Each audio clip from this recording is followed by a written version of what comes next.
Aujourd'hui, au coin de ma rue, j'ai croisé Olivier Descamps. Olivier est directeur général de IAD. IAD, c'est une entreprise qui a été créée en 2008 dans la transaction immobilière. Ils sont passés de 0 ventes il y a 15 ans à 60 000 ventes en 2022. Et Olivier va nous expliquer comment. Au coin de ma rue, j'ai croisé Robin Rivato, Guillaume Autier, Frédéric Hutzmann, Corinne Joly, Christophe Robert, Isabelle Rey-Lefebvre, Olivier Descamps. Comme une abondance. C'est quoi des punchlines, j'imagine? Je sais ce que c'est qu'une punchline. En 2021, 2500 logements ont changé de performance énergétique, alors que l'objectif était de 80 000. Les calculs sont pas bons, Kevin. On peut décider de ripolliner tout seul la façade. Mais enfin, c'est une copropriété. Au coin de ma rue.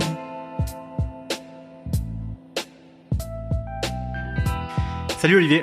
Salut Raphaël. Merci beaucoup d'avoir accepté l'invitation pour ce podcast. Tu as travaillé chez Quick, tu as travaillé chez Flunch, tu as travaillé dans les vérandas. Est-ce que tu peux nous raconter comment tu es arrivé chez IAD? Par le réseau.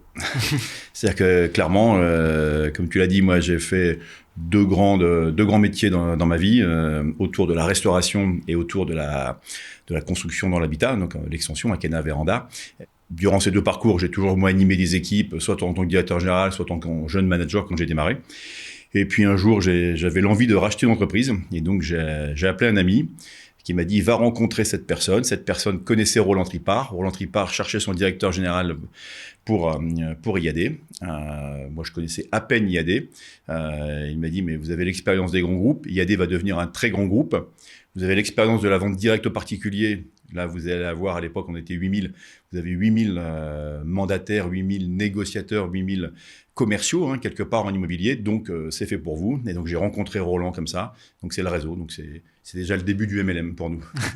Et est-ce que tu avais un attrait particulier pour l'immobilier à l'époque ou pas? Oui, pour plusieurs raisons. D'abord, l'immobilier, j'en ai toujours fait à titre professionnel puisque je me suis occupé de développement d'entreprise, de chercher des points de vente. On avait un gros parc, on a toujours eu des gros parcs immobiliers. Donc là, sur l'immobilier commercial. À titre personnel, moi, j'ai toujours fait beaucoup d'immobilier très, très jeune, puisque les meilleurs moyens, je pense, pour démarrer, se faire un patrimoine, c'est l'immobilier. Mon épouse était déjà dans l'immobilier. Donc voilà, j'avais des connexions naturelles sur l'immobilier. Ok, très bien.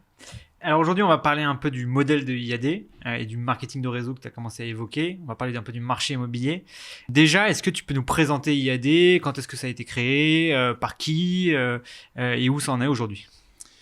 IAD a été créé il y a 15 ans, puisqu'on a fêté il y a 2 jours notre anniversaire. A été créé par Sébastien Caille, qui a quitté l'entreprise depuis quelques années, par Jérôme Chabin et Malik Benrejdal, qui eux sont toujours dans l'entreprise, évidemment, et présents dans nos événements, présents dans les éléments stratégiques. Créer un 1er mai, c'est pas par hasard. Ils l'ont créé 1er mai parce que leur volonté, c'était de réconcilier le pro et le perso, et de se dire que le travail ne doit plus être une contrainte. Donc, je peux choisir mes horaires, donc ce qu'on appelle chez nous la liberté de temps. Je choisis mes horaires, je choisis mon lieu de travail, je choisis mon rythme de travail.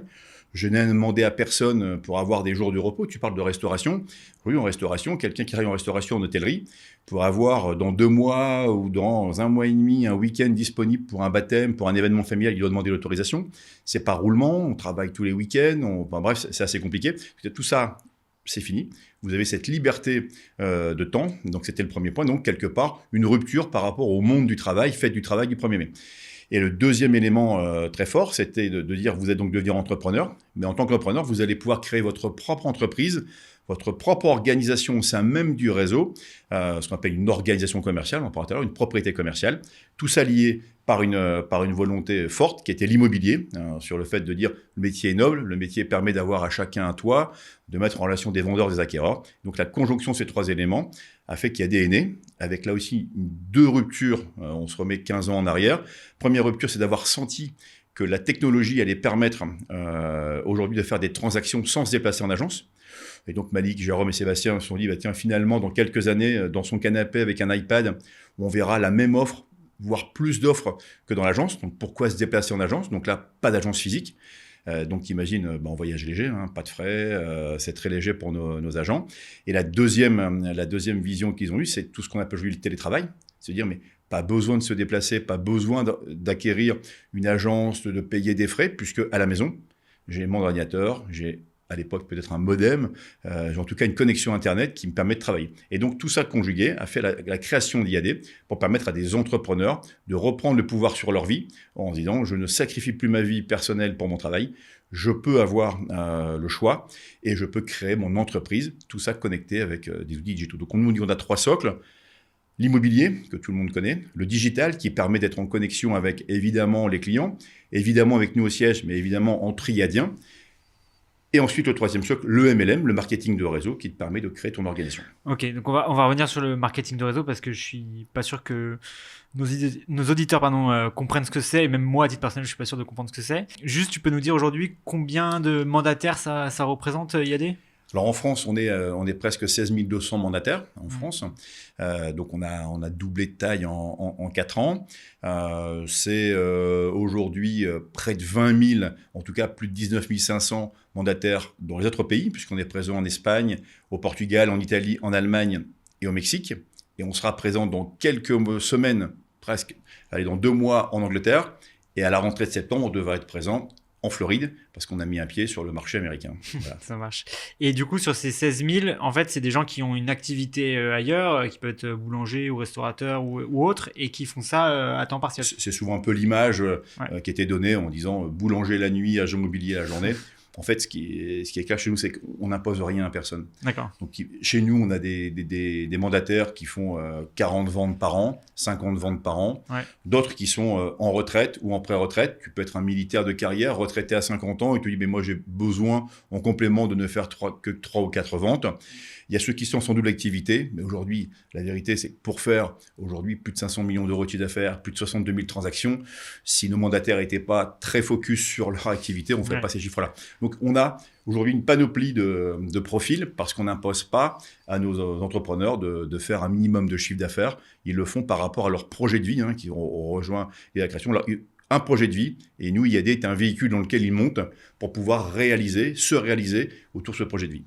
Ok, très clair. Vous avez fait une étude un peu sur quelles sont les professions les plus représentées en temps partiel chez IAD ou pas ? Alors, on a aujourd'hui 85% des mandataires qui constituent le réseau ne viennent pas de l'immobilier. D'accord, ok. 85%. La reconversion. On a de plus en plus. Ouais. Là, on parlera après du marché. Le marché étant en train de muter un peu, de bouger un peu, on a de plus en plus de professionnels qui nous rejoignent. Mais au départ, on a 85% de non-pros. À l'intérieur de ces populations, on a, dans la double activité, on a souvent des personnes qui avaient des temps partiels, qui les conservent pour dire, tiens, finalement, j'avais un 10 heures, je me le conserve, et à côté, je travaille 30, 35 heures, 40 heures. Mais la double activité, au sens de dire, j'ai un 35 heures et je fais l'immobilier, ça n'existe pas. Ah, ok. Ça peut exister les premiers mois. Certains, pour être en confiance, veulent garder leur contrat. Après, il faut accepter aussi qu'en France, on a cette capacité à ce que l'entrepreneuriat soit très soutenu. Aujourd'hui, tu peux avoir le chômage, tu as le droit de te tromper. Donc, voilà, c'est ça les profils. Ok, très clair. Donc, en 15 ans, vous avez pas mal évolué sur le marché et vous avez gagné pas mal de parts de marché au fur et à mesure. Au début, j'avais l'impression qu'avec les professionnels, c'était un peu conflictuel pour le moins. Aujourd'hui, vous êtes c'est une relation qui est plus apaisée. Est-ce que tu peux nous raconter l'historique de cette relation avec les syndicats traditionnels, quoi ? Oui, aujourd'hui, tout nouvel entrant, tu es bien placé pour le savoir, tout nouvel entrant est un peu chahuté parce qu'il vient perturber un ordre établi, une sorte de routine commerciale, une routine d'entreprise. Donc nous, on a évidemment été chahutés en disant, mais qu'est-ce que vous faites ? Vous n'êtes pas des vrais professionnels. Il y avait le sujet de la délégation de la carte, il y a eu plein de sujets. Au fil du temps, tout ça s'est apaisé. Pourquoi ? Parce que, c'est apaisé, majoritairement apaisé. Je ne dis pas qu'il ne reste pas quelques villages d'irréductibles gaulois qui ne veulent pas entendre parler des mandataires. Ça arrive, mais aujourd'hui, on a des relations apaisées avec la FNAIM, avec l'ensemble des syndicats. Nous, on est adhérents à l'UNIS, donc ça fonctionne plutôt mieux. Pourquoi ? Parce qu'aujourd'hui, il serait un peu, irresponsable de ne pas reconnaître le métier de mandataire. Quand en 15 ans, tu fais 60 000 transactions, quand tu as des avis notés à 4,9 sur près de 140 000 avis sur ImmoAdvisor, le client ne se trompe pas. Ouais. Le client ne pourrait pas faire confiance au bout de 15 ans, acheter, revendre, recommander les conseils IAD si la qualité n'était pas là. Donc notre seul vrai gage, c'est de faire la qualité. L'année dernière, tu disais qu'il y avait eu 1 100 000 ventes, c'est ça ? Oui, de l'ordre, oui. Et alors, quelle est la part qui est gérée par les agents immobiliers, par les mandataires immobiliers ou en direct de particulier à particulier ? Aujourd'hui, pour faire très simple, on pourrait dire qu'il y a un gros tiers qui est encore en PAP, fait de particulier à particulier. Ensuite, sur les 66% d'intermédiaires, les mandataires sont de l'ordre de 25%. Le reste détenu par les agences immobilières, un peu par les notaires et un peu par les néo-agences, on pourrait dire les ventes en ligne, mais qui représentent moins de 1,5%. Donc on se partage 3 quarts, 1 quart sur l'intermédiaire, un peu moins de 3 quarts pour les vitrés, on s'appelle les vitrés, les agences traditionnelles, puisque les notaires ont une part à l'intérieur. Et l'évolution de cette tendance-là, c'est Exponentielle. En globalement 8 ans, on est passé de 2% à 25%. Ah oui, c'est énorme. Oui, pour plusieurs raisons. Je parle de la qualité. Alors évidemment, il y a évidemment plein d'agences vitrées qui font très très bien le travail. Il n'y a pas de sujet là-dessus. Mais c'est la proximité. C'est-à-dire qu'aujourd'hui, on revient au modèle. Le modèle léger d'IAD, le modèle léger des mandataires, nous permet de nous installer dans des contrées, dans des territoires où aujourd'hui, un franchisé qui devrait monter une agence avec des frais fixes, avec des capitaux, n'est pas rentable. Nous, aujourd'hui, dans un village de 2000 habitants, nos mandataires gagnent leur vie et font des transactions. Une agence immobilière avec, tu connais le modèle, avec des frais fixes, avec des taxes, avec des sédentaires, des frais fixes sédentaires à payer, n'y arrive pas. Et donc, on a à la fois la qualité qui a permis ça, et notre modèle léger nous a permis de conquérir des contrées, des territoires qui n'étaient plus occupés par les réseaux traditionnels. Et c'est intéressant, tu disais que 30% étaient en particulier à particulier. Je crois qu'il y avait une étude qui montrait que 72% des gens, quand ils réfléchissaient à vendre leur logement, voulaient le vendre en direct eux-mêmes. Comment est-ce que tu expliques cet écart entre 3 quarts des personnes qui veulent le vendre en direct, mais in fine, tu n'en as qu'un tiers qui finissent par le vendre en direct? C'est exactement ça. Et je crois même que j'ai lu une étude qui disait que c'était quasiment 66%, donc les 66% deviennent 33%. Oui, c'est ça. Et durant et après un mois, les particuliers reviennent chez les professionnels. Pourquoi ? Parce que c'est un métier qui n'est pas encore complètement valorisé. Ça paraît tellement facile. Moi, je dis toujours, on a un animateur connu sur la 6 qui a démocratisé l'immobilier, mais qui le rend parfois un peu trop facile. Et donc, aujourd'hui, le particulier dit, mais finalement, je fais quoi ? Je passe une annonce, je fais venir des gens chez moi, et puis ils vont me faire une offre et je vais vendre. Ouais, moi, c'est comme ça que je l'imagine. Bien sûr. Sauf qu'aujourd'hui, il faut d'abord se dire qui vient chez moi. Non pas qu'on a une obligation, nous, de vérifier Tracfin, de vérifier l'identité des personnes qui visitent les biens. Qui je fais rentrer chez moi, ça peut être dangereux. Finalement, c'est pas si simple que ça, parce que les rendez-vous sont pas toujours honorés. J'avais rendez-vous, il n'est pas venu. La personne veut se rendre disponible tel jour à telle heure. Comment je suis renseigné ? Le DPE, comment ça fonctionne, le FEG, qu'est-ce que ça. Donc aujourd'hui, la complexité du métier de l'immobilier fait qu'aujourd'hui, évidemment, tout le monde pense que c'est un métier facile. Il suffit de mettre une annonce et je vais vendre. Et puis au bout de quelques semaines, on a les premiers écueils, on a les premiers rendez-vous non honorés, les premières difficultés, comment je fais pour me faire accompagner. Bref, et là on se dit finalement, je vais prendre un professionnel. C'est bien plus sécure. Ouais. Et donc toi, tu es confiant pour que dans les années à venir, la part du particulier à particulier soit stagne, soit diminue au fur et à mesure du temps? Nous, aujourd'hui, c'est le combat. Tu parlais tout à l'heure des agences vitrées. Nous, le combat, c'est le combat, on va dire, le combat noble qu'on mène, c'est de toujours mieux accompagner les vendeurs et les acquéreurs, et donc de montrer la valeur ajoutée d'un conseiller sur la sécurité, la rapidité. Je rappelle que nous aussi, on signe tous nos compromis chez les notaires. Donc ça, c'est une sécurité en France, le notaire a encore une valeur forte, très reconnue. Donc on signe tout le compromis chez eux, ça sécurise les ventes. C'est-à-dire que quand tu signes le compromis chez le notaire, quand 2 mois et demi après, tu arrives sur l'acte définitif, globalement, il n'y a pas de loupé, puisque le notaire a déjà tout vu en amont. Si tu ne signes pas chez un notaire, il y a le risque, le déménagement est dans 15 jours, ma mutation est là, la fin de ma grossesse, parce que c'est quand même les éléments qu'on voit de motivation à changer d'habitation. Donc la valeur ajoutée doit être encore mieux perçue par les vendeurs acquéreurs. Yes. Je suis confiant. Ok, ça marche. En 2020, il y a eu le Covid. Ça a été compliqué pour beaucoup de boîtes. Vous avez eu 43%, je crois, de progression du chiffre d'affaires. Comment est-ce que tu expliques ça ? Ça a été compliqué pour nous aussi pendant les 2 mois de confinement, sûr, évidemment. Ouais. Néanmoins, on a très vite rebondi puisque le gouvernement a accompagné les visites. C'est-à-dire que les lieux physiques étaient fermés, mais la visite était autorisée. Mais comme nous, on n'a pas de lieu physique, on a démarré très très fort. Deuxième élément, il y a eu le booster de quitter les grandes métropoles pour aller vivre en périurbain et en campagne. Ça, vous l'avez vu, vous, dans les chiffres ? On l'a vu, très clairement. Ah ouais. Et on est présent. C'est-à-dire que là, on est très présent. Ouais. C'est-à-dire qu'on est un peu moins présent, c'est de plus en plus, mais on est moins présent dans les grandes métropoles, parce que c'est comme ça, c'est l'histoire d'IAD. Et donc, on a eu cet avantage-là. Et dernier élément, on a eu un élément booster à la fois en transaction, mais également en personnes qui voulaient changer de vie. Donc, on avait les vendeurs et acquéreurs qui voulaient changer de vie en se disant... Je veux quitter après 2 mois et demi de confinement, je veux quitter métro, bref, vie parisienne ou vie lyonnaise ou lilloise, peu importe, et je veux m'expatrier. Le télétravail a beaucoup aidé aussi, parce qu'aujourd'hui, celui qui a gommé 2 ou 3 allers-retours par semaine, il peut vivre un peu plus loin. Ensuite, on a tous ceux qui ont voulu changer de vie en tant que professionnels, qui sont venus nous rejoindre. Donc, on a eu un double effet qui nous a aidés. Vendeurs acquéreurs, ça a aidé tout le marché.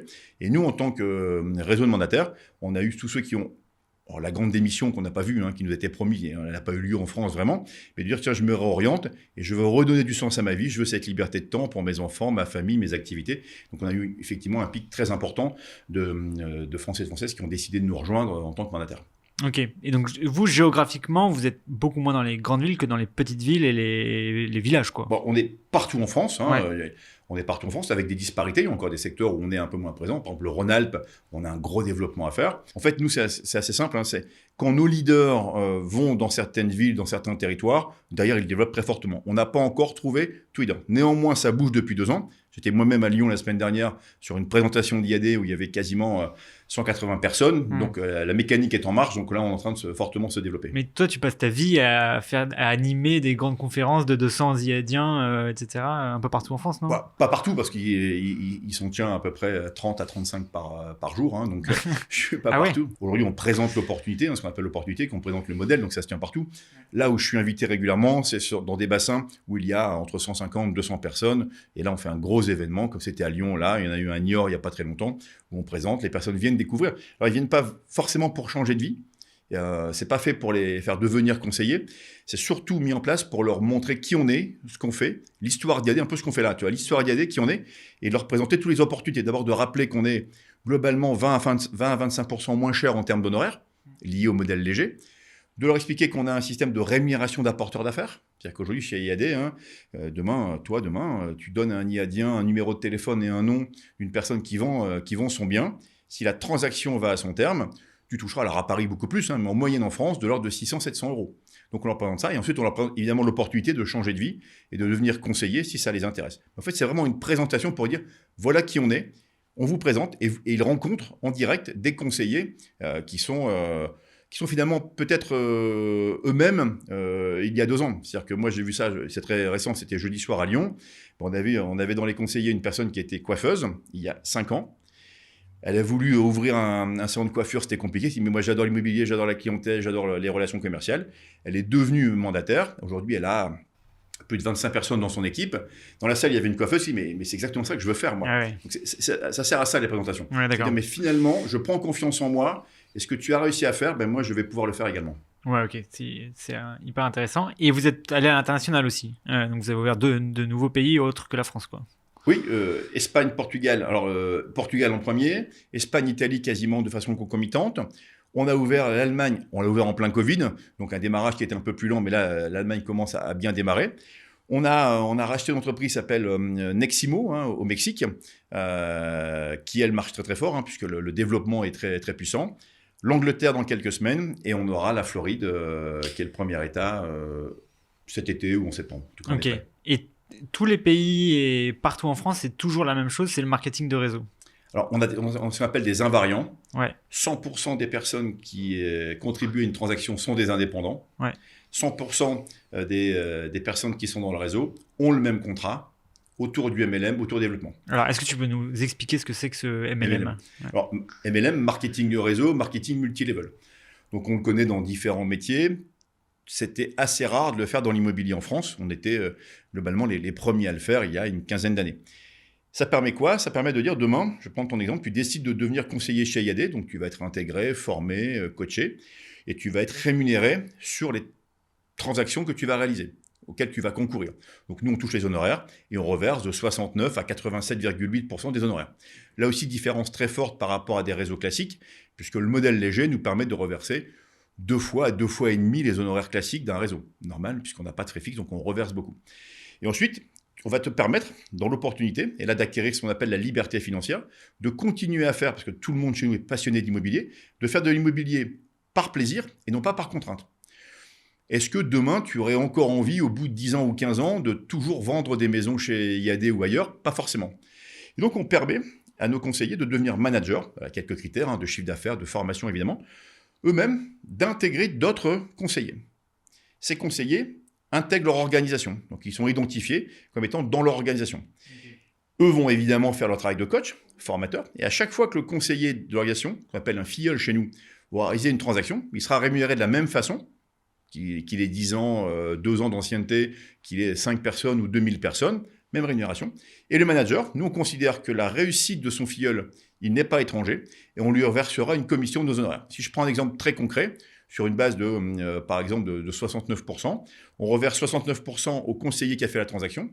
Sur les 31% que nous, on a captés, on reversera 7% au manager, qui est le parrain direct. Okay. Et on fait ça sur 5 niveaux, dégressifs en termes de commissionnement, puisqu'on considère que l'impact du manager sur le premier niveau est plus fort sur le 5e niveau. Donc au total, on reverse 12,2 des honoraires à toute la chaîne managériale, et on pourrait dire dans un schéma classique, le N-1, le N-2, le N-3, comme on voit dans les entreprises classiques avec les managers de différents niveaux. Donc ça, c'est le MLM. Et donc ça te permet de percevoir des revenus qui sont déconnectés de ta production personnelle et qui te permettent là d'atteindre une sorte de liberté financière. Mais finalement, si dans 5 ans, dans 6 ans, je me sens plus l'âme d'un entrepreneur et je veux faire de l'immobilier par plaisir et pas par contrainte financière, c'est-à-dire que je dois vendre des maisons tout le temps pour assumer mon train de vie, pour assumer mes projets, les études de mes enfants, tu as un revenu managérial qui t'est donné. Okay. Et ça constitue également un fonds de commerce qu'ils peuvent céder et léguer. Si malheureusement il arrive malheur, on a monté un contrat qui permet à l'IADien de dire le travail que j'ai fourni reste ma propriété et on l'apporte à la succession. C'est ça le marketing de réseau chez IAD. Ok, c'est malin. Les mandataires vont prendre au fur et à mesure de plus en plus de parts de marché et je vois mal comment les gens pourront continuer à aspirer à être agent immobilier plutôt que mandataire immobilier, quoi. C'est ce qu'on imagine. De par la rémunération au quotidien, clairement, autour de la production, autour des rémunérations managériales et autour du fonds de commerce. C'est-à-dire qu'aujourd'hui, effectivement, tu as raison. Aujourd'hui, quand tu es salarié, tu as travaillé, tu as été rémunéré, tu as été bonusé, tu as été incentivé, pas de problème, le contrat est respecté. Quand tu quittes, tu abandonnes toute la valeur que tu as créée à ton dirigeant. Ouais. Quand tu es agent commercial, mandataire immobilier dans un réseau classique, qui porte le fonds de commerce ? Le franchisé. Donc, tu as travaillé pendant 10 ans, 15 ans, tu as créé de la valeur en tant que responsable des ventes.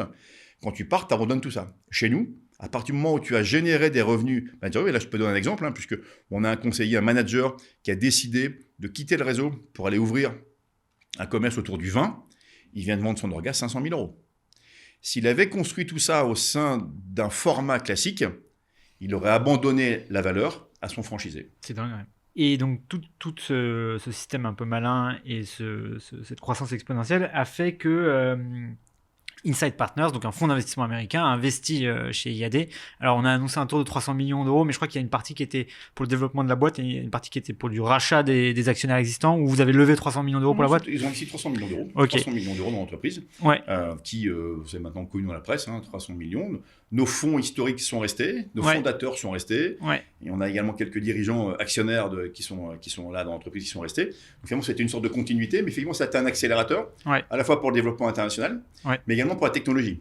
Puisque Insight, alors justement, ils servent à quoi ces 300 millions €? Aujourd'hui, ils servent à accélérer le développement. Tu l'as vu, on est devenu partenaire, par exemple, du top 14 aussi. Non, je ne l'avais pas vu, mais... Voilà. Si tu aimes le rugby, on est partenaire du top 14 de la ligue de rugby autour du championnat top 14 de rugby. Ça coûte combien, ça ?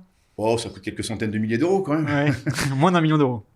Moins d'1 million d'euros, voilà. Okay. Moins d'1 million d'euros. Mais c'est quand même c'est des sommes... Plus de 500 000. Sûrement. Okay. Mais c'est le juste prix. Ça me ramène en enfance, ça. Tu vois, c'est le juste prix de l'époque. Non, mais ça veut dire que je suis Philippe Rézolis, ce qui n'est pas très flatteur. C'est quelques centaines de milliers d'euros. Donc ça, c'est intéressant. Et après, on a toute la partie outils.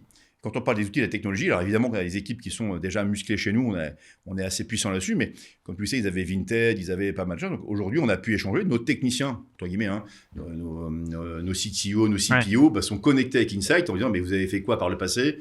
Comment on gère une app ? Comment on gère ça ? Comment on travaille ? Et il y a des phénomènes d'accélérateur. Ok. Et il y a une autre chose qui est arrivée en 2022, c'est que vous avez racheté une boîte dans la gestion locative. C'est quoi la vision un peu à long terme de IAD sur l'immobilier ? Est-ce que vous voulez... occuper tous les segments des activités immobilières sur la transaction, la gestion locative, le syndic, je sais pas, le courtage d'assurance, etc. C'est quoi la vision long terme un peu sur le sujet ? Oui, alors la vision, c'est de se dire qu'effectivement, la grosse majorité de notre chiffre d'affaires et nos transactions sont réalisées dans la transaction résidentielle dans l'ancien. On a une verticale sur le neuf, entreprise et commerce, et on a la location. Et en fait, ce qu'on s'est dit, et là aussi, toujours en pensant à nos entrepreneurs, finalement, il y a ce pan de métier qui nous échappe un peu. La gestion loc, parce que tu sais qu'on ne peut pas en faire en tant qu'on a une carte T, mais pas de carte G. Donc là, on s'est dit, tiens, si on allait aujourd'hui explorer les startups avec des dirigeants brillants, avec des startups intéressantes, pour pouvoir apporter cette nouvelle corde à l'arc de nos conseillers. Donc on a identifié le nombre de compromis et d'actes qui étaient faits pour de la location. le taux de mandataires qui nous faisait confiance, qui avait déjà un bien en location, et on se dit, tiens, là, il se passe quelque chose. Et donc, on vient apporter à nos conseillers une source nouvelle de rémunération qui vient s'additionner aux sources classiques qu'on peut avoir. Et aujourd'hui, tu te rends bien compte que, finalement, quand tu es conseiller, ça peut être un tout petit ruisseau, parce que la gestion log, ce ne sont pas des... Mais quand tu commences à avoir 2, 3, 5, 10, 20, 30, 40, 500 personnes en France, à l'international, dans notre pays, l'addition de tout ça pourrait faire demain qu'on vienne gonfler ce qu'on appelle, nous, des revenus récurrents pour nos conseillers. Ok, très clair. Et le syndic un jour ? Faut qu'on en parle. On en parlera après le podcast alors. On va parler un peu du marché immobilier. Donc là, on parle beaucoup en ce moment de crise du logement. Comment est-ce que vous anticipez le marché de l'immobilier en 2023 ? Comment est-ce que IAD, je ne sais pas, s'adapte peut-être à ce nouveau paradigme ? Alors, effectivement, quand on dit crise, je pense que le mot est un peu exagéré, Okay. Puisqu'on reste on va encore faire des années très très fortes, puisqu'on a fait 2 années à plus d'1,1 million. Cette année, elle sera autour du million de transactions. Alors, nous, on parle en année fiscale, donc du 1er juillet, 30 juin. Donc, ça reste des marchés qui restent hauts. Ce qui est plutôt nouveau, c'est que c'est brutal. C'est-à-dire qu'après plusieurs années de croissance, des années très très fortes post-Covid, là, l'arrêt est un peu brutal et on n'a pas connu de régression. Donc ça, c'est un paradigme qui est nouveau, paramètre nouveau. Il y a plusieurs choses. Aujourd'hui, très clairement, nous sommes adhérents à l'UNIS. On avait réclamé il y a 1 an, en campagne électorale, d'avoir un grand ministère de l'habitat, puisque le logement, toi, tu en fais partie également, c'est quelque chose qui nous anime. Aujourd'hui, c'est noble de vouloir avoir pour chaque Français d'avoir un toit, de traiter le logement social, de traiter l'environnement. Ça n'a pas été fait, ça a été morcelé. Donc là, aujourd'hui, on a effectivement une politique du logement qui est peu lisible, en tout cas qui est peu incitatrice. Ça, c'est le premier élément. Donc, deuxième élément qui est important, c'est cet accès au financement. Parce que alors, effectivement, les prix étaient montés assez haut parce que les taux étaient très bas. Donc, c'est toujours cette même équation pour arriver sur une mensualité, je dirais, de remboursement qui convienne à tout le monde. Là, aujourd'hui, les taux sont un vrai problème. Mais moins que les taux, ce qui est un problème, c'est l'accès au financement. Aujourd'hui, nous, le combat qu'on mène avec notre syndicat, avec la maison des mandataires, avec différents opérateurs, c'est d'essayer de se dire comment on peut libérer. Aujourd'hui, un couple qui paye un loyer depuis maintenant 4 ou 5 ans avec 2 salaires, 600 € par mois, ne peut pas avoir accès à un financement pour devenir propriétaire parce qu'il dépasse la durée maximale d'endettement. Alors qu'aujourd'hui, on vient d'augmenter de 2 ans la durée du temps de travail, on pourrait mécaniquement dire, tiens, on passe 2 ans de plus pour le financement. Donc aujourd'hui, on se bagarre, nous, pour qu'on puisse emprunter sur 30 ans, que le reste à vivre soit un peu assoupli. Ça, c'est 2 éléments majeurs pour permettre notamment aux primo-accédants de pouvoir devenir propriétaires. Donc ça, c'est de notre point de vue le plus gros frein. Ensuite, il y a d'autres freins, évidemment. Ceux qui ont emprunté avec un taux à 1,5 ou 1,2 n'ont pas très envie de repartir sur un taux à 4. Réflexion que tu as vu porter encore là par la maison des mandataires et nous sur la portabilité. C'est-à-dire qu'aujourd'hui, pourquoi on ne changerait pas un peu le paradigme ? Ça permettrait de conserver les encours. Mais aujourd'hui, l'acquéreur dit, moi, je reprends un prêt qui était 1,5 et le vendeur, fort de son capital, a un apport et pourrait repartir sur un prêt à 3,5. Donc, je pense qu'il faut réfléchir à tout ça. Donc, effectivement, on n'est pas dans une crise, mais on est dans une décroissance du marché forte, brutale, qui a surpris un peu tout le monde. Donc, on est en train de s'ajuster. Et donc là, aujourd'hui, ce qui se passe, c'est qu'on a un allongement du délai de transformation. On a encore des vendeurs qui ne veulent pas baisser leurs prix. Alors qu'il faut baisser les prix pour que ça rentre dans l'équation avec des taux un peu plus élevés. On a des acquéreurs finançables qui sont parfois trop gourmands en demandant une baisse de prix trop importante. Et au milieu, on a des acquéreurs qui font une offre et qui malheureusement n'ont pas accès au financement. Donc on est effectivement là dans un accompagnement fort de nos mandataires sur la requalification des mandats, sur l'accompagnement des acquéreurs. On travaille très fortement avec nos courtiers également pour trouver des solutions. Mais tu l'as vu, aujourd'hui, il y a moins 30%. On est revenu sur un nombre de prêts accordés identique à 2009. Donc la crise, elle est plus une crise autour de l'accès au financement qu'une crise de l'habitat et du logement. Qui décide de ces règles sur le financement ? Est-ce que c'est le législateur, la Banque de France ? Parce que je sais qu'on avait reçu Guillaume Autier de Meilleur Taux sur le podcast et il nous parlait beaucoup de la rigidité, je crois, c'est de la Banque de France sur ces sujets-là. Ouais. Banque de France très rigide. Ouais. Le comité à la sécurité financière aussi qui décide à la fois du reste à vivre et de la durée. Ouais. On a entendu Bruno Le Maire dire qu'il était favorable à l'assouplissement. Elisabeth Borne a mis dans sa feuille de route d'apporter des solutions. Là, nos syndicats professionnels travaillent là-dessus. Ouais. Et tu as évoqué aussi le sujet du désamour du gouvernement actuel vis-à-vis du logement, qui a été déjà évoqué plusieurs fois dans ce podcast. Comment tu l'expliques ? C'est surprenant. Aujourd'hui, quand on voit, et dans tes derniers podcasts, on peut voir l'Abbé Pierre, la Fondation, il y a des choses très fortes sur le logement, sur les sans-abri. sur permettre aux primo-accédants de devenir propriétaires, sur la rénovation. Il y a un vrai sujet. Nous, on aurait adoré avoir un ministère de l'Habitat qui regroupe tout ça, du logement social. Quand tu regardes nos confrères de la promotion immobilière, c'est devenu très très compliqué dans le neuf, très compliqué. Il manque 450 000 logements par an en France. Sincèrement, je ne sais pas trop me l'expliquer. Est-ce que le logement a été vu comme une rente financière par certains de nos politiques? C'est possible. En tout cas, il y a un vrai grand combat autour de ça. Tu sais qu'on a monté aussi une fondation qui a 2 missions. L'une sur la réinsertion par l'activité professionnelle et la seconde sur le mieux logement pour chacun. Donc on est très sensible à ça. J'ai bon espoir que tout ça puisse bouger dans les semaines à venir. Justement, il y a une question qu'on aime bien poser dans le podcast qui est si tu étais ministre du Logement demain, ce serait quoi ta première mesure? Alors, ministre du Logement, il faudrait que je sois ministre du Logement et ministre de l'Économie en même temps pour résoudre toute l'équation. Non, sur le logement, je pense que le statut de bailleur privé est quelque chose de très intéressant. Alors, explique-nous, parce que c'est un peu technique, ce statut. Aujourd'hui, c'est de se dire que finalement, quand on est aujourd'hui... tu es un indépendant, tu es un particulier, c'est de dire finalement, je pourrais avoir un statut qui s'apparente à celui de l'entreprise parce que je fais de l'investissement immobilier qui me permet à des gens d'avoir un toit. Donc finalement, je me substitue quelque part à une fonction régalienne, j'aime pas dire ça. Aujourd'hui, le logement, c'est pour moi un élément régalien. Si moi, en tant qu'indépendant, je le fais, permettez-moi d'avoir les mêmes avantages que si je le fais en tant qu'entreprise. Et donc, ce serait quoi ces avantages ? Autour de la fiscalité. Tu vois, aujourd'hui, quand on interroge les investisseurs, souvent ils nous disent mais fiscalité constante, les déductions. Alors là, tout n'est pas noir. Je ne sais pas si tu l'as vu, le déficit foncier a été doublé. Donc ça, c'est intéressant pour ceux qui doivent faire des travaux, notamment quand tu rachètes des logements en FG. Donc j'aurai ça. Et sur la partie ministère de l'économie, puisque je prends la deuxième casquette, c'est de libérer la durée d'endettement, de pouvoir emprunter sur 30 ans, puisque aujourd'hui on va travailler, on l'a tous vu là, on va travailler tous un peu plus longtemps et de pouvoir regarder le reste à vivre à la fois en pourcentage mais également en euros pour permettre à chacun donc il faudrait libérer ça. Ou alors aujourd'hui il y a un dérogatoire de 20%, peut-être de passer à 50% de dérogation pour les banques. Voilà, ce seraient les deux décisions. Ok, très clair. Espérons que le ministre actuel t'entende. On a quelques questions un peu ping-pong. L'idée c'est que je te pose rapidement les questions, tu me répondes aussi rapidement. Acheter ou louer sa résidence principale ? Acheter. Pourquoi ? Acheter parce que je pense que ça reste un patrimoine fort qu'on peut léguer à ses enfants. Toi, tu as acheté jeune ? Très tôt. Ah ouais ? À quel âge ? 24 ans. Ok. Et aujourd'hui, ça fait partie de ton patrimoine. Enfin, ça t'a permis de constituer un patrimoine. Exactement. En ville ou à la campagne ? À la mer. À la mer ? À quelle mer ? La mer du Nord, la plus belle page du Nord. En maison ou en copropriété ? Maison. Plus ou moins de mesures de rénovation énergétique ? Plus, avec un plus d'accompagnement pour ceux qui font les travaux et ceux qui vont rénover, là aussi, le parc immobilier. Parfait. Plus ou moins de taxes pour les propriétaires ? Identique. Ah, ni plus ni moins. Ouais. Ni plus ni moins. Non, il pourrait y avoir peut-être un sujet, parce que tout ce qu'on vient de se dire avant doit être financé, donc si on est un peu responsable, est-ce qu'il ne faut pas peut-être réfléchir à se dire, là encore une fois en simplification, est-ce qu'il faut taxer la plus-value sur les RP ? Je ne sais pas.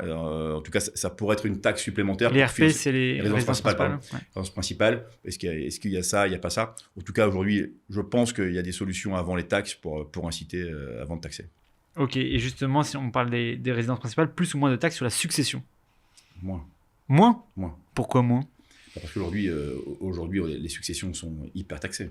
Ouais. Mais est-ce qu'il n'y a pas un risque que, compte tenu de l'évolution des prix de l'immobilier depuis je ne sais pas combien de temps, il y a des patrimoines énormes qui soient transmis et des inégalités sociales qui soient créées par ces successions où on n'aurait pas assez de taxes ? Mais dans quel sens ? Aujourd'hui, le patrimoine a été construit par un investisseur qui a pris son risque, qui a acheté, qui a parfois loué pendant longtemps. Parce qu'on a toujours l'image... Et ces héritiers ont pris moins de risques, ont moins contribué éventuellement, etc. Donc, Oui, mais aujourd'hui, on va prendre... C'est l'exemple, on imagine toujours l'investisseur qui a... Tu vois, c'est l'exemple qu'on prenait sur les squatteurs. Aujourd'hui, la loi a changé, mais le squatteur, celui qui a encore un prêt adossé, aujourd'hui, la majorité des gens qui investissent n'ont pas un loyer en face qui paye leur endettement. Donc, finalement, ils se sont dit, leur remboursement. Donc, il y a peut-être 30%, il y a peut-être 200, 300 euros. C'est 200, 300 euros dont ils se sont privés. Donc, ils ont privé leurs enfants pour des loisirs, peut-être pour autre chose, en disant, tiens, je construis quelque chose.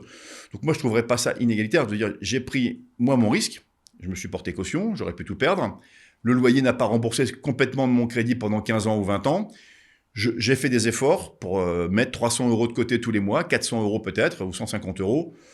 Ça me paraît logique que quand on transmette ça, ce soit léger. Ouais, bien sûr. Ça, je suis d'accord sur les petits propriétaires. Après, je crois qu'il y a une stat assez dingue qui dit que quelque chose comme 50% du parc immobilier locatif est détenu par 2 à 3% de la population, quoi. Très juste. Ça, c'est pas un risque. Et est-ce que ça contribue pas à la perception du logement comme une rente? Si, mais c'est pour ça que ce grand ministère de l'Habitat aurait été la solution, parce qu'aujourd'hui, les logements F et G, là aussi, on a des gens qui n'ont pas les moyens, qui ont acheté un bien. Le bien, ils ne peuvent plus le louer, ou alors, ils sont obligés de le vendre. Ils n'ont pas les moyens de faire les travaux. Ils sont obligés de vendre. Qui rachètent? Des investisseurs. Ouais, d'accord. Qui ont une facilité d'acquisition, une facilité d'emprunt plus facile. Ouais. Donc c'est un peu complexe. Mais je dirais aujourd'hui, je trouve qu'on est beaucoup taxé. Et tu vois, comme je disais, il faut faire attention. Attention à ceux qui sont les pros de l'investissement, quelque part, et ceux qui seraient encore taxés en succession alors qu'ils ont, ils ont acquis 1 ou 2 biens pour leurs enfants, pour prendre des revenus, pour pouvoir préserver la retraite aussi. N'oublions pas qu'aujourd'hui, les retraites sont quand même très très faibles pour la majorité des Français. Quand en fin de vie, voir la retraite, ou quand il te reste encore 20 ans de vivre après la retraite, tu peux récupérer 200, 300, 400 € complémentaires. C'est loin d'être ridicule, tu vois. Ouais, bien sûr. Systématiquement, on pose cette question au coin de ma rue, c'est s'il y avait une personne pour parler du logement, expliquer les problématiques actuelles, etc., qu'on devrait inviter sur ce podcast, ce serait qui selon toi? Vivant.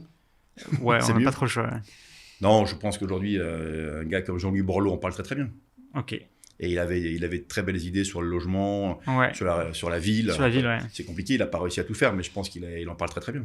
Ok. Et tu le connais, tu l'as déjà parlé? Je le connais un peu, puisqu'il il est du Nord aussi, lui. Ah, ok. Je suis très preneur que tu l'invites. D'accord, avec plaisir. Et de le recevoir sur ce podcast. Et s'il y avait une question à lui poser, ce serait quoi qu'on devrait lui poser? Ce serait, à mon sens, de nous donner la clé ou les clés pour que tout le monde puisse vivre dans un logement décent, tu vois. Ah, ce sera une bonne introduction pour le prochain podcast, alors. Je pense. Ok. Bon, merci beaucoup pour ton temps. Je t'en prie. Merci à tous d'avoir écouté ce nouvel épisode de Au coin de ma rue. On se retrouve très vite pour un nouvel épisode.